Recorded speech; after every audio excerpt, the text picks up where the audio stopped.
Drone peledak Ukraina terekam mendarat di posisi pasukan Rusia. Pasukan Rusia tampak berupaya bersembunyi di semak-semak hingga reruntuhan bangunan. Namun sayangnya, pengintai Ukraina mampu mengungkap posisinya. Rekamannya beredar di Telegram pada Kamis 19 September 2024. Dalam keterangan unggahan disebutkan pasukan Rusia gagal menyamarkan diri beserta alat tempurnya. Serangan ini dilakukan oleh pasukan dari Brigade Mekanis Terpisah ke-115 Ukraina.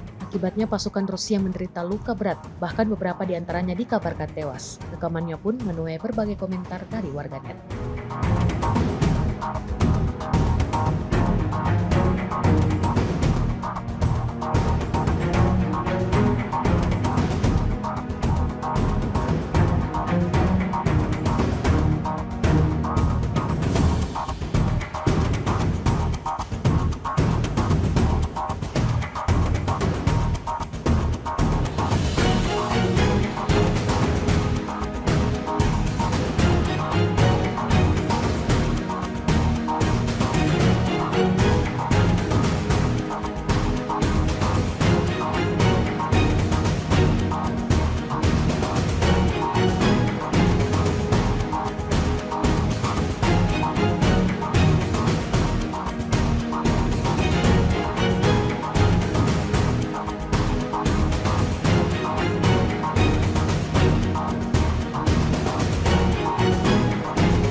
Pasukan Rusia mengumpulkan dan memulihkan kembali drone Baba Yaga yang sebelumnya ditembak jatuh. Rekaman sejumlah drone yang dikoleksi beredar di Telegram pada Jumat 20 September 2024. Dalam keterangan unggahan disebutkan operator drone FPV dari kelompok Sapat menembak jatuh lebih dari 10 drone Baba Yaga milik Angkatan Bersenjata Ukraina saat melakukan pengintaian udara. Pengintai dari kelompok pasukan Barat telah mengerahkan pusat layanan lapangan yang memungkinkan mereka membuat ulang drone musuh atau mengembalikan drone mereka untuk bekerja. Dibutuhkan waktu beberapa jam sejak drone menghantam pengrajin hingga kembali ke garis depan. Jelas narasi unggahan Rusia.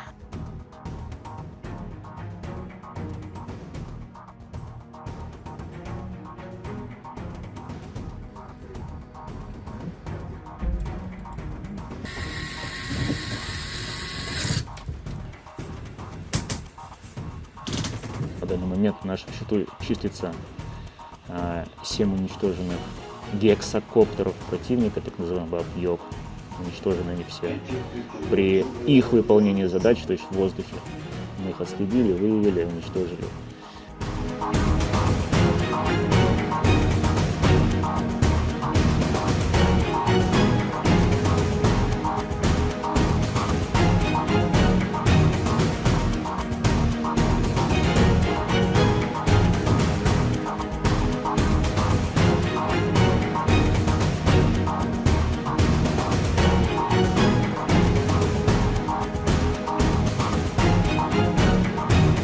Технику мы используем кумулятивку, обычно РПГ-7, РПГ-С, РПГ-ВЛ.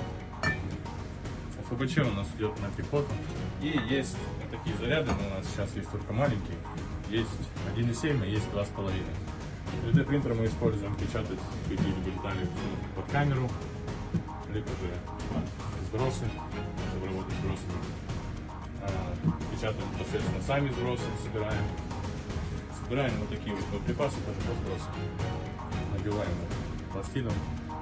Presiden Ukraina Volodymyr Zelensky mengungkapkan kepercayaan dirinya bisa menang perang atas Rusia. Ia menegaskan bahwa rencana Ukraina menang perang atas Rusia sudah 90% beres. Zelensky pun menegaskan Kiev bersiap untuk memperkenalkan rencana itu ke sekutunya pekan depan. Hal itu diungkapkan Zelensky pada Senin 16 September 2024 pada pidato hariannya. Ia menegaskan langkah yang diperlukan bagi Ukraina telah ditetapkan dengan jelas. Zelensky sendiri pada akhir bulan lalu mengatakan ia akan menyajikan kepada Presiden Amerika Serikat rencana kemenangan pada pertemuan di September. Meski tak mengungkap kapan detail tersebut bakal diungkap, Zelensky mengatakan penyerangan ke Kursk merupakan bagian dari rencananya. Sebuah gedung berisi warga Jompo di Sumi, perbatasan Ukraina dengan Rusia, dihantam sebuah bom luncur berpemandu pasukan Moskow pada Kamis 19 September 2024. Presiden Ukraina Volodymyr Zelensky menyatakan kegeramannya atas penyerangan tersebut. Dalam pidato malamnya, Zelensky mengatakan bom berkekuatan besar itu menghantam panti Jompo yang dihuni oleh sebanyak 300 orang. Sebanyak 1 orang dikabarkan meninggal. Evakuasi korban terus dilakukan dan sedang diperiksa apakah ada yang masih terjebak di bawah reruntuhan, kata Zelensky dikutip dari Ukrinform. Ia menambahkan sebanyak 13 orang mengalami luka-luka dalam peristiwa tersebut. Ia menyatakan kegeraman karena gedung itu bukan fasilitas militer. Дорогі українці, українки, зараз в Сумах тривають рятувальні роботи після удару російської бомби. Влучання по пансіонату для літніх людей. За наявною зараз інформацією, в будівлі були майже 300 людей. Більше 200 пацієнтів та 60 осіб персоналу. Триває евакуація людей і перевіряється, чи є люди під завалами. Відомо вже про поранених, щонайменше 1 людина загинула. Мої співчуття. Росія не могла не знати, що цей пансіонат для літніх людей не військова база, не військовий об'єкт. За одну сьогоднішню добу на цей час російські війська застосували вже майже 90 керованих авіабомб по наших містах, по українських позиціях. Обов'язково відповімо російській армії на цей терор. Відчутно відповімо. Сьогодні було багато роботи з військовими, зі спеціальними службами, доповідь головкома Сирського, доповідь служби зовнішньої розвідки, нарада з міністром оборони України та головою Служби безпеки України. Формуємо наповнення для детальних ґрунтовних перемовин з партнерами. Це стосується як Донеччини, так і інших напрямків. Зараз Силам оборони України вдалося зменшити штурмовий потенціал окупанта на Донеччині. Ситуація залишається вкрай складною. Важкі бої щоденно. Курахівський напрямок, Покровський. Але максимум робимо для стійкості наших бойових бригад. І окрема операція в Курській області. На цей напрямок вже вдалося відволікти близько 40 тисяч російських військових. Тривають наші активні дії. Є і поповнення обмінного фонду для нас, для України. І все це важливі речі, які впливають на загальну ситуацію у війні. Я дякую всім нашим бойовим бригадам, кожному солдату, сержанту, кожному командиру за хоробрість. Ще одне, готуємось до важливих перемовин з нашими європейськими партнерами, з президенткою Єврокомісії Урсулою фон дер Ляєн. Зараз перед зимовим сезоном та й загалом цієї особливо вагомої осені у нас багато питань, які критично впливають на Україну, на життя наших людей. Зрозуміло, є енергетика. Зрозуміло, це нагальний пріоритет. Фронт – незмінний пріоритет. Це постачання і спільне виробництво зброї. Політична взаємодія. Ми вже почали перемовини щодо вступу України в Євросоюз. І процес перемовин має бути таким активним, який дійсно зміцнює всю європейську систему. Жодних сумнівів у силі європейського проєкту бути не може. А також тематика російських активів. Те, що має бути спрямовано на захист життя в Україні від російської агресії. Є чітке рішення про 50 мільярдів для України за рахунок російських активів. І потрібен механізм реалізації, щоб вже найближчим часом було відчутно така підтримка для України є. Я дякую всім, хто допомагає Україні. Я дякую всім нашим людям. Слава Україні! Kru Sistem Pertahanan Udara Tor M2 kubu Rusia melakukan misi tempur di wilayah perbatasan Kursk. Videonya dirilis di akun Telegram @mod_Rusia pada Jumat 20 September 2024. Penembak anti pesawat dari kelompok pasukan utara secara efektif melawan UAV pengintai angkatan bersenjata Ukraina, rudal balistik, dan drone penyerang. Kemampuan unik dari kompleks ini memungkinkan kru untuk memberikan perlindungan yang andal bagi pasukan saat berbaris, menduduki area area dan posisi menembak pasukan roket dan artileri. Dapat dilihat dalam rekaman, rentetan serangan mematikan jatuh dan tepat mengenai sasaran di posisi Ukraina.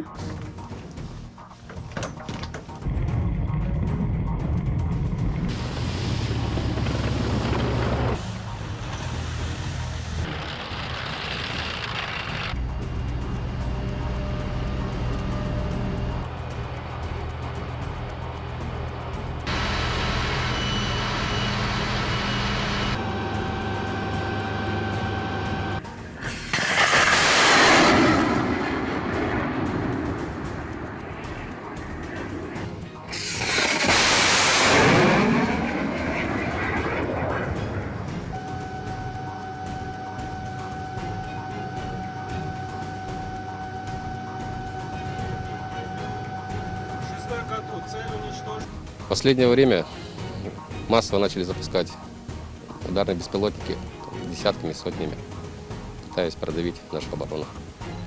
Забиваем все, кто обнаружит абсолютно все, вплоть даже до одиноко летящей птицы. Поэтому все, что летит, мы все видим. Pasukan Rusia untuk kesekian kalinya menghancurkan pertahanan lawannya di perbatasan wilayah Kursk. Dibuktikan pada sebuah video yang dirilis di akun Telegram @mod_Rusia pada Jumat 20 September 2024. Kelompok pasukan lintas udara utara Rusia melancarkan serangannya tepat terhadap objek, posisi kendaraan lapis baja dan tenaga nasionalis Ukraina yang terbuka. Pertempuran militer ini dilakukan pada jarak beberapa puluh kilometer. Meski begitu, serangan tetap berhasil mengenai titik target, seperti yang terlihat dalam rekaman. Kerja keras militer Rusia di arah ini membuahkan hasil. Sejak video ini beredar, belum ada tanggapan resmi dari pihak Kementerian Pertahanan Ukraina.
Awak Howitzer M46 menghancurkan pusat kendali UAV dan tempat perlindungan sementara Angkatan Bersenjata Ukraina di arah Donetsk. Rekamannya ramai beredar di media sosial Telegram pada Jumat 20 September 2024. Awak formasi senapan bermotor dari kelompok pasukan selatan menyerang titik kendali UAV nasionalis Ukraina yang teridentifikasi. 3 tembakan akurat membuat posisi tentara Ukraina hancur total. Ledakan dahsyat terjadi berulang kali. Militer Rusia memastikan serangannya ini tak menyisakan apapun di posisi target. Hingga video ini beredar, beragam komentar dituliskan warganet.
Download Tribun X sekarang. Menghadirkan lokal menjadi Indonesia.